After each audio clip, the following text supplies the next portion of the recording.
भेंडवडे येथे शिवप्रतिष्ठानतर्फे ध्वजस्तंभाचे अनावरण। भेंडवडे तालुका हातकणंगले येथील छत्रपती शिवाजी महाराज चौकात श्री शिवप्रतिष्ठान हिंदुस्थान भेंडवडे यांच्या वतीने उभारण्यात आलेल्या ध्वजस्तंभाचे अनावरण बुधवार दिनांक 20 मे रोजी सायंकाळी 7 वाजता उत्साहपूर्ण वातावरणात पार पडले।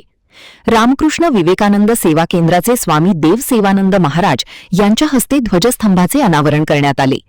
कार्यक्रमाच्या प्रारंभी छत्रपती शिवाजी महाराज व छत्रपती संभाजी महाराज यांच्या प्रतिमांचे पूजन करण्यात आले।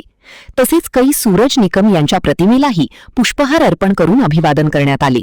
यावेळी भेंडवडे येथील श्री शिवप्रतिष्ठान हिंदुस्थानचे धारकरी मोठ्या संख्येने उपस्थित होते। तसेच लाटवडे, खोची, पेठवडगाव, भादोली व आळते येथील धारकऱ्यांनीही कार्यक्रमाला उपस्थिती दर्शविली। कार्यक्रमात संशोधक विकास खुपेरेकर यांनी मार्गदर्शन करताना शिवचरित्र व हिंदवी स्वराज्याच्या विचारांचे महत्त्व अधोरेखित केले। संदीप रोकडे यांनी मनोगत व्यक्त करताना भेंडवडे येथील छत्रपती शिवाजी महाराज चौक हा भविष्यात शिवतीर्थ व्हावा अशी इच्छा व्यक्त केली। तसेच उपस्थित मान्यवर व नागरिकांचे आभार मानले। कार्यक्रमांमध्ये छत्रपती शिवाजी महाराज की जय, छत्रपती संभाजी महाराज की जय या घोषणेने व भव्य आतषबाजीने यामुळे परिसर शिवमय वातावरणाने दुमदुमून गेला।